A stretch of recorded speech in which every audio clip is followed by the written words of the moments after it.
Hello students, कैसे हैं आप लोग। स्वागत है आपका मेरे यूट्यूब चैनल बेसिक क्लास में। और मैं हूं बेबो मिश्रा। एक बार फिर से मैं आपको 8th का मैथ्स का वीडियो लेक्चर लेकर आ गई हूं। आज का एकदम फ्रेश और नया ये चैप्टर है, चैप्टर नंबर 12 है, जिसका नाम है एक चरांक वाले समीकरण, equation in one variable.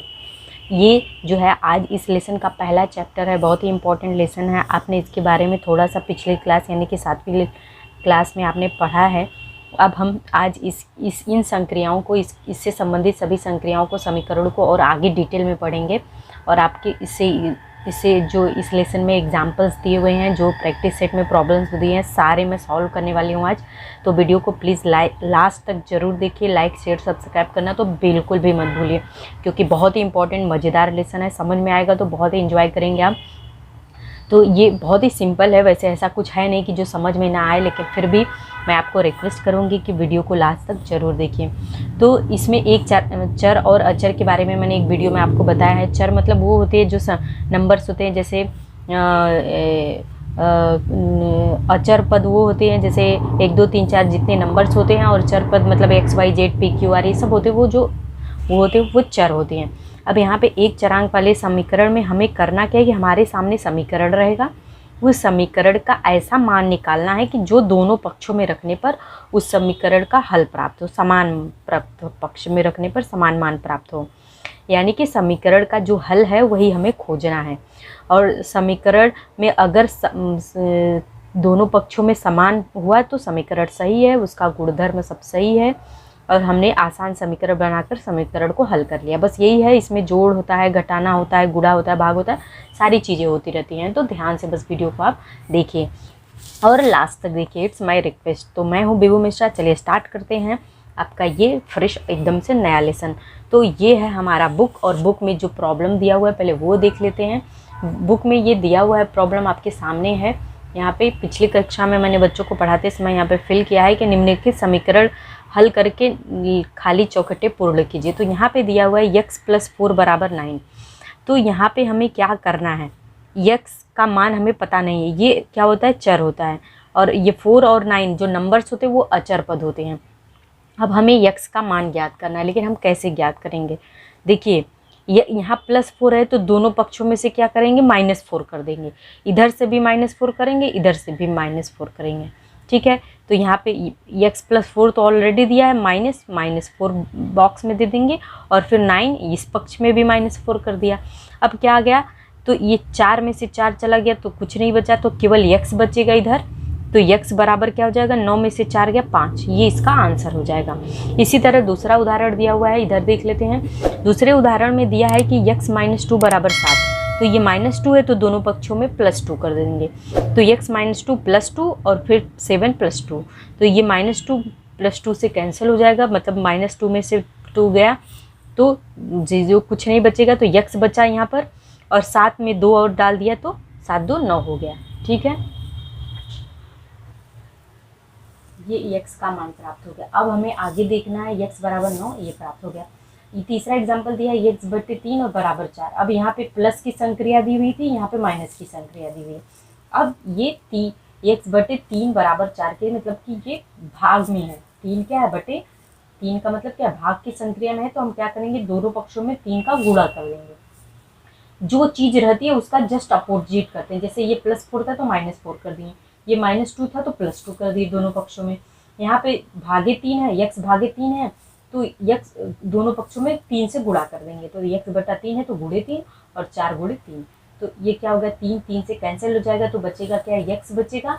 x बराबर क्या हो जाएगा, ये 4 × 3 = 12, तो x बराबर 12 हो जाएगा। इसी तरह यहाँ पे गुणे है, 4 × x = 24। अब ये आपको साइन नहीं दिख रहा है, इसमें गुणे का चिन्ह नहीं है, लेकिन ऐसा होता है कि जब भी चिन्ह हो और चर और अचर पद एक साथ लगे हो जाते हैं तो उसके मध्य में गुणे का चिन्ह होता है। तो यहाँ 4 × x है, तो 4 गुणे, तो क्या करेंगे, दोनों पक्षों में 4 से भाग दे देंगे। तो 4 × x/4 और 24/4, तो क्या करेंगे, ये 4 से कैंसिल हो गया, और 4 × 1 = 4, 4 × 6 = 24, 6 आएगा, तो x = 6, ये इसका उत्तर हो जाएगा। तो इस तरीके से हम क्या करते हैं, सवाल को हल करते हैं। कुछ भी नहीं है इसमें प्रॉब्लम में, बस समझ में आना चाहिए। तो यहाँ पे कुछ एग्जांपल्स दिए हुए हैं आपको, देखिए।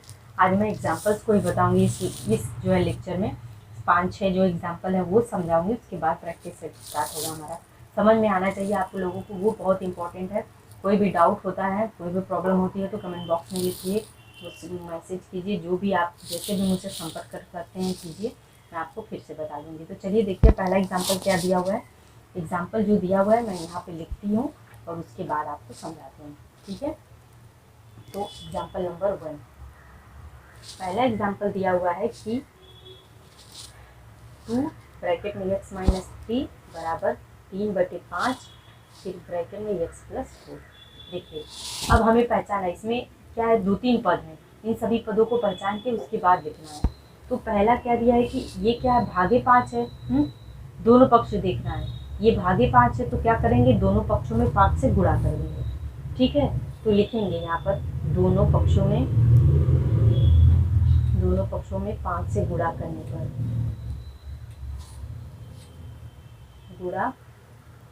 पर, ठीक है। तो दोनों पक्षों में 5 से गुणा कर देंगे तो क्या हो जाएगा, 5 दूनी 10 हो जाएगा, 10 क्या हो गया, x माइनस 3 हो जाएगा। यहाँ पे 5 के से गुणा करेंगे तो 5 दूनी 10, x माइनस 3 हो जाएगा, बराबर 3/5 गुणे 5, इधर भी 5 से गुणा होगा और x प्लस 4 हो जाएगा। अब ये 5 से कैंसिल हो जाएगा। यहाँ पे भी ऐसे लिख सकते हैं कि 5 गुणे 2, ठीक है। अब यहाँ पे 5 दूनी 10, दोनों पक्षों में 5 से गुणा है तो आपको स्पष्ट समझ में आए तो 10 x माइनस 3 बराबर 3x प्लस 4, ठीक है। अब इतना तो हो गया, आपका समझ में आ गया होगा। अब आगे देखिए क्या करना है हमें। अब अगली जो संक्रिया होगी वो होगी यहाँ पर, ये 10 का एक बार 1 से गुणा करेंगे, फिर 10 का एक बार 3 से गुणा करेंगे, 3 का एक बार 1 से गुणा करेंगे, 3 का एक बार 4 से, ये ब्रैकेट तोड़ना है हमें। तो 10x हो जाएगा, फिर माइनस का साइन है तो माइनस, 10 3 30 हो जाएगा, बराबर 3x हो जाएगा, फिर प्लस की साइन है तो प्लस, 3 चौका 12 हो जाएगा, ठीक है। इतना हो गया, ये एकदम सिंपल संक्रिया थी। तो अब हमारा ब्रैकेट टूट गया। अब यहाँ पे माइनस 30 है तो क्या करेंगे, दोनों पक्षों में 30 जोड़ने पर, तो यहाँ पे लिखेंगे दोनों पक्षों में, ये पूरा स्टेप आपको लिखना होगा, 30 जोड़ने पर। तो 30 जोड़ेंगे तो 10x माइनस 30 प्लस 30 हो जाएगा, हाँ, बराबर 3x प्लस 12 प्लस 30। हाँ, अब 30 में से 30 गया तो कुछ नहीं बचेगा, क्या बचेगा यहाँ पे, 10x बचेगा, बराबर 3x और 30 में 12 जुड़ेगा तो प्लस 40 2 42, 42 हो जाएगा, ठीक है। तो ये 42 हो गया, 42। अब क्या करना है, यहाँ पे 42 है तो अब हम क्या करेंगे, यहाँ पे 3x है तो दोनों पक्षों में पहले क्या करेंगे, 3x घटाने पर। तो यहाँ पे लिखिए दोनों पक्षों में, ऐसे पूरा लिखिए, दोनों पक्षों में 3x घटाने पर। क्यों 3x घटाएंगे, क्योंकि ये भी 10x है, ये 3x है, दोनों एक जैसे हैं तो यहाँ पे 3x घटा देंगे। तो 10x माइनस 3x बराबर 3x माइनस 3x प्लस 42। तो 10x में से 3x गया तो 7x बचेगा, बराबर 3x में से 3x गया कुछ नहीं बचेगा, प्लस 42 बचेगा। 42 हो गया। तो अब हम यहाँ पर क्या करेंगे, यहाँ पे 7x का गुणा है और तो हम क्या करेंगे, दोनों पक्षों में 7 से भाग देने पर लिखेंगे, दोनों पक्षों में 7 से भाग देने पर, ठीक है। तो 7 से जब भाग देंगे तो हमें क्या होगा, 7x/7 बराबर 42/7।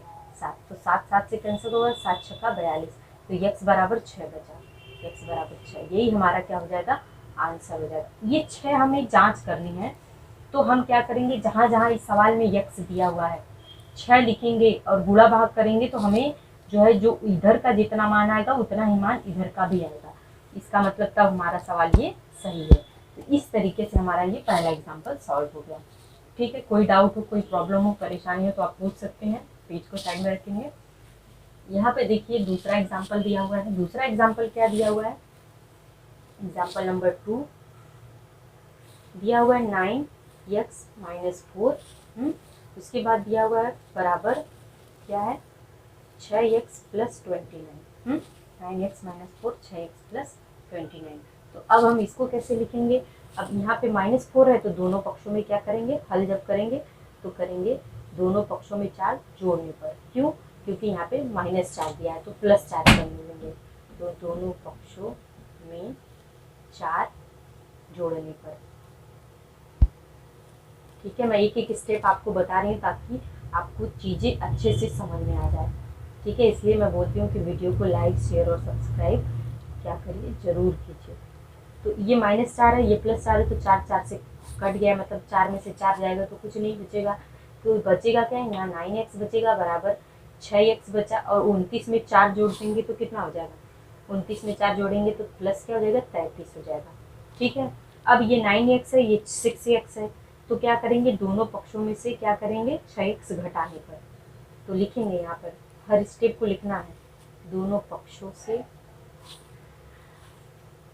6x घटाने पर। ठीक है, तो 6x जब हम घटाएंगे तो क्या होगा, 9x माइनस 6x और 6x माइनस 6x प्लस 33। ठीक है, 6x में से 6x गया, कुछ नहीं बचा, 6x में 9x में से 6x गया, 3x बचा और बराबर 33 बचा। हाँ, अब क्या है, यहाँ पे 3 बचा है और ये 3 गुणे x है, तो गुणे का चिन्ह है तो क्या करेंगे, इसका उल्टा क्या करेंगे, भाग कर देंगे। तो हम क्या लिखेंगे, दोनों पक्षों में 3 से भाग देने पर, में 3 से भाग देने पर, तो हम भाग देंगे, तो भाग देने पर हमें क्या प्राप्त होगा, क्या होगा, 3x/3 और बराबर 33/3।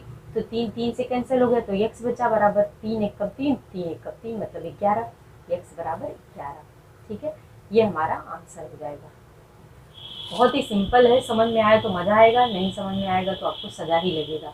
मैथ्स में ये क्वालिटी होती है। अब एग्जाम्पल नंबर 3 पे आते हैं।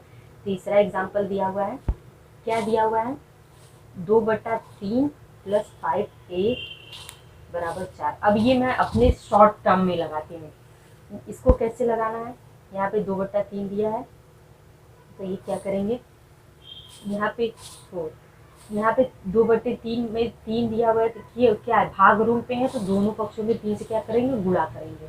तो लिखेंगे यहाँ पे, दोनों पक्षों में 3 से गुणा करने पर। तो 3 से जब हम गुणा करेंगे तो क्या होगा, 2/3 गुणे 3 + 5a। ठीक है, 2/3 गुणे 3 + 3 + 5a। हाँ, दोनों पक्षों में 3 से गुणा, लेकिन यहाँ पे ध्यान देना है कि दोनों पक्ष के प्रत्येक पद में गुणा करना है। यहाँ पे देखिए 2 पद है, एक पद ये है, एक पद ये है, तो इन दोनों पदों में हमें 3 से गुणा करना पड़ेगा। ठीक है, इसके पहले ऐसी जो है स्थिति नहीं थी, तो मैंने नहीं बताया, यहाँ पे ये चीज़ आई है। तो दोनों पक्षों के, यहाँ पे लिखेंगे प्रत्येक पद, प्रत्येक पद। ठीक है, ये चीज़ यहाँ पे रहेगी 3 से गुणा करने पर। तो 5 पे गुणे, यहाँ पे भी 3 हो गया, ये पहला पद इसमें गुणा किया 3 से, फिर दूसरा पद 5 पे था तो इसमें भी 3 से गुणा किया, अब तीसरा पद बराबर क्या है, 4 गुणे 3 हो गया। ठीक है, तो ये 3 से कैंसिल हो गया, तो यहाँ बचा 2 धन 5 तियाँ 15 a बराबर 4 तियाँ 12। ठीक है, अब हमें 12 मिल गया, इसलिए अब हम क्या करेंगे, अब यहाँ पे 2 धन 2 है तो क्या करेंगे, दोनों पक्षों से ऋण 2 करने पर, या एक तरीका ये भी है, ये तो लिख, या तो ऐसे लिखेंगे कि दोनों पक्षों में से 2 घटाने पर, या तो हम क्या करेंगे, इस 2 को उठाकर जब हम बराबर के इधर, ये जो बराबर की साइन है इधर लेके जाएंगे, तो जो धन 2 होता है वो क्या हो जाएगा, ऋण 2 हो जाएगा। ठीक है, तो हमारा क्या यहाँ पर बचेगा, 15a बराबर 12 ऋण 2। ठीक है, अब 12 में से 2 गया तो फिर से लिखेंगे 15a बराबर 12 में से 2 गया 10। अब क्या है, अब हमें फिर से क्या करना पड़ेगा, ये a है, ठीक है, a है और ये 15 गुणे a है, तो ये जो 15 है जब हम इसको उठाकर बराबर के इधर लेकर जाएंगे तो ये बराबर की चिन्ह है, और ये 15 गुणे a है, तो जब गुणे का चिन्ह हमेशा क्या होता है, जो धन का चिन्ह होता है बराबर के इधर जाता है तो ऋण हो जाता है, गुणे का चिन्ह जब रहता है बीच में तो बराबर के इधर जाता है तो क्या हो जाता है, भाग में बदल जाता है, तो a बराबर 10/15 हो जाएगा। क्या हो जाएगा, 10/15। अब इसको काटेंगे, किस नंबर से कटेगा ये दोनों पद, क्या हो गया, 5 दूनी 10 5 तियाँ 15, तो a बराबर हो जाएगा 2/3। यही क्या होगा, इस प्रॉब्लम का सोल्यूशन होगा 2/3। फिर भी कोई आपको डाउट हो, कोई ऐसा टॉपिक पद नहीं समझ में आए तो पूछ लीजिएगा मुझसे, मैं फिर से एक्सप्लेन कर दूंगी आपको। चलिए आते हैं अब हम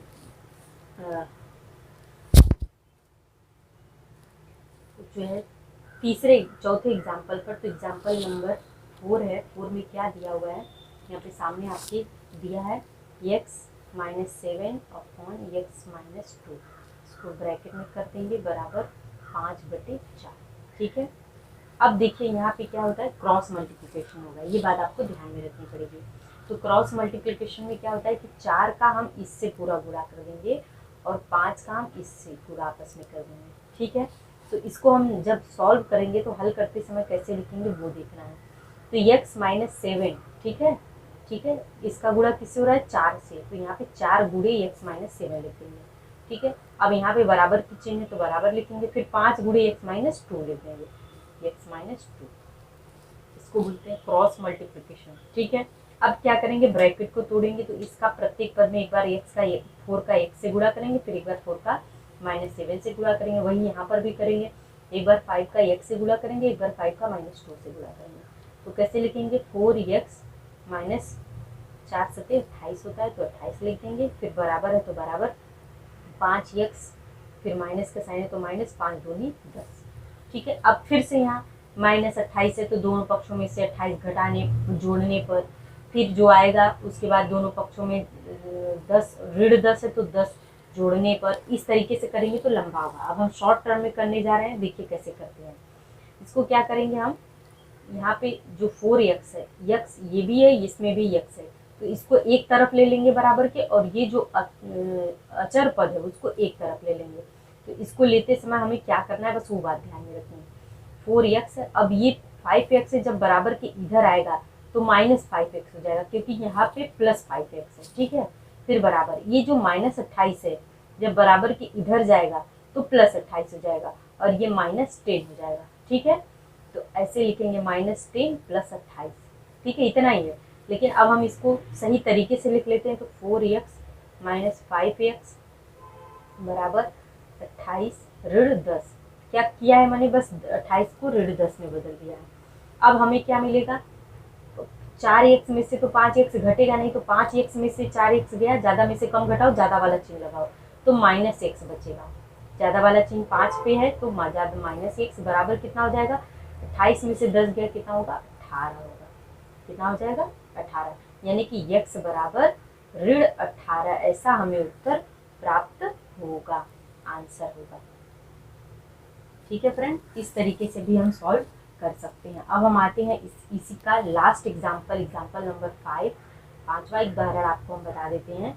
ये दिया हुआ है कि 8m - 1, ठीक है, बटे 2m + 3, ठीक है, बराबर 2। अब हम क्या करेंगे, यहाँ पे 2 दिया है, इसके पहले तो बटे में था, यहाँ पर बटे में था तो क्रॉस मल्टीप्लिकेशन कर लिए थे। अब यहाँ पे कुछ ऐसा नहीं है, तो हम क्या करेंगे, उसको क्रिएट करेंगे। किसी भी संख्या के नीचे बटे 1 लिखने पर उसके मान में कोई परिवर्तन नहीं होता है। ठीक है, अब यहाँ पे 2 हल करते समय अब 2/1 हो गया, तो अब हम इसका क्या करेंगे, क्रॉस मल्टीप्लिकेशन करेंगे। तो हल करते समय हमें यही बात ध्यान में रखना है। तो 1 गुणे क्या हो जाएगा, 8m - 1 हो जाएगा, यहाँ पे क्या हो जाएगा, 2 गुणे 2m + 3 हो जाएगा। तो 1 का पूर्ण में जब हम अंदर गुणा करेंगे ब्रैकेट के, तो हमें वही पद प्राप्त होगा, 8m - 1 हो जाएगा। 2 का जब हम यहाँ पे अंदर गुणा करेंगे तो 2 दूनी 4m + 3 दूनी 6 प्राप्त हो जाएगा। ठीक है, अब हम क्या करेंगे, ये जो है 4m है, ये 8m है, ये 4m है, तो बराबर के इधर ये धनात्मक है तो इधर आएगा तो ऋणात्मक हो जाएगा। तो कैसे लिखेंगे, 8m - 4m। ठीक है, अब ये ऋणात्मक है, जब बराबर के इधर जाएगा तो धनात्मक हो जाएगा, तो यहाँ पे +6 है, -1 हो जाएगा। तो क्या होगा, 8m में से 4m गया तो 4m बराबर 5 हो जाएगा। क्यों 5 हो जाएगा, 6 में से 1 गया तो 5 हो जाएगा। ठीक है, सॉरी यहाँ पे क्या दिया, ये ऋण है ना, ऋण 1 है तो यहाँ पे धन 1 हो जाएगा, तो यहाँ पे 5 6 1 7 हो जाएगा, गलती हो गई थी, यहाँ पे 6 1 7 हो गया। तो यहाँ पे 4m बराबर कितना मिला, 7 मिला। क्यों कि ये क्या था, 4m 8m में से 4m गया 4m, ठीक है, और ये -1 जब बराबर के इधर गया तो +1 हो गया, तो 6 में 1 और जुड़ गया तो 7 हो गया।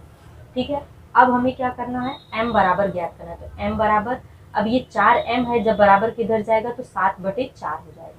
कितना हो जाएगा? 7/4। यही हमारा उत्तर प्राप्त होगा। तो इस तरीके से 4-5 एग्जाम्पल थे जो मैंने आपको दो विधि से बताई। एक हर पद में उससे गुणा करो, उससे भाग दो, सारी संक्रियाओं को दिखाकर स्टेप बाय स्टेप बताया। एक शॉर्ट फॉर्म में क्या करना है, हमें बराबर जो चिन्ह रहता है जब वो इक्वल के उधर जाता है तो उसका अपोजिट हो जाता है। अगर धन है तो बराबर के इधर आएगा तो ऋण हो जाएगा, अगर ऋण है तो बराबर के इधर आएगा तो क्या हो जाएगा? धन हो जाएगा। गुणे में है तो भाग में हो जाएगा, भाग में है तो गुणे में हो जाएगा। बस इतनी संख्याओं को ध्यान में रखना है। तो आई होप आपको समझ में आ गया होगा। तो प्लीज़ वीडियो को लाइक शेयर सब्सक्राइब करना बिल्कुल मत भूलिए। अभी तक आपने पूरा वीडियो देखा उसके लिए बहुत बहुत धन्यवाद।